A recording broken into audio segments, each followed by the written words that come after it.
एक समय की बात है। एक गांव में एक युवक रहता था। उसका स्वभाव बहुत तेज था। छोटी छोटी बातों पर उसे बहुत गुस्सा आ जाता था। परिवार वाले, दोस्त, यहाँ तक कि गांव के लोग भी उससे दूरी बनाने लगे थे। उसे खुद भी समझ नहीं आता था कि वह क्यों इतना क्रोधित हो जाता है। लेकिन जब भी गुस्सा आता, वह सब कुछ भूल जाता था। एक दिन उसने तय किया कि अब वह अपने गुस्से का हल ढूंढेगा।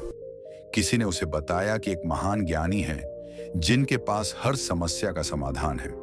वह युवक उनसे मिलने निकल पड़ा। काफी दूर चलने के बाद वह उनके पास पहुंचा।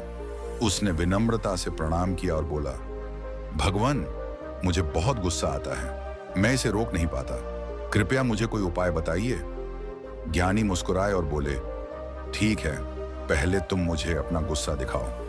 युवक चौंक गया और बोला, अभी तो मुझे गुस्सा नहीं आ रहा, मैं इसे कैसे दिखाऊं?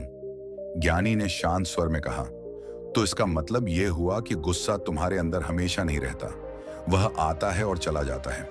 युवक ध्यान से सुनने लगा।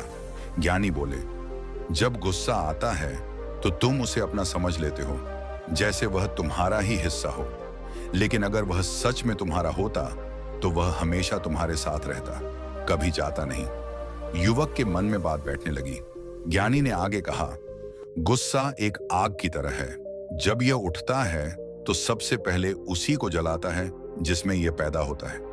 तुम सोचते हो कि तुम किसी और को नुकसान पहुंचा रहे हो, लेकिन असल में तुम खुद को जला रहे होते हो। युवक की आंखें झुक गईं। ज्ञानी ने पास रखे एक कटोरे में पानी भरा और उसमें थोड़ा सा मिट्टी डाल दी। पानी तुरंत गंदा हो गया। उन्होंने कहा, देखो, जब मन में गुस्सा आता है तो मन भी इसी पानी की तरह गंदा हो जाता है। ऐसे में तुम सही और गलत में फर्क नहीं कर पाते। फिर उन्होंने उस कटोरे को कुछ देर के लिए शांत रख दिया।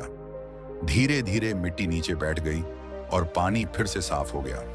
उन्होंने कहा, जब तुम गुस्से में हो तब कोई फैसला मत लो, कोई शब्द मत बोलो, बस थोड़ी देर शांत रहो। जैसे यह पानी खुद साफ हो गया, वैसे ही तुम्हारा मन भी शांत हो जाएगा। युवक ध्यान से हर बात को समझ रहा था। ज्ञानी ने एक और उदाहरण दिया। उन्होंने कहा, अगर कोई तुम्हें एक उपहार दे और तुम उसे स्वीकार न करो तो वह उपहार किसके पास रहेगा? युवक बोला, देने वाले के पास। ज्ञानी मुस्कुराए और बोले, ठीक वैसे ही अगर कोई तुम्हें अपमान या गुस्सा देता है और तुम उसे स्वीकार नहीं करते तो वह उसी के पास रहेगा। तुम क्यों उसे अपने अंदर जगह देते हो? यह बात युवक के दिल को छू गई। ज्ञानी ने अंत में कहा, जब भी तुम्हें गुस्सा आए 3 काम करो। पहला, गहरी सांस लो और अपने मन को देखो। दूसरा, तुरंत प्रतिक्रिया मत दो, खुद को समय दो। तीसरा, सोचो कि यह गुस्सा तुम्हें क्या देगा और क्या छीन लेगा। युवक ने सिर झुकाकर कहा, भगवान, अब मुझे समझ आ गया है कि गुस्सा मेरे अंदर पैदा होता है और इसे शांत करना भी मेरे ही हाथ में है। वह वहां से लौट आया, लेकिन इस बार वह पहले जैसा नहीं था। जब भी उसे गुस्सा आता, वह रुक जाता, गहरी सांस लेता और ज्ञानी की बातों को याद करता। धीरे धीरे उसका गुस्सा कम होने लगा।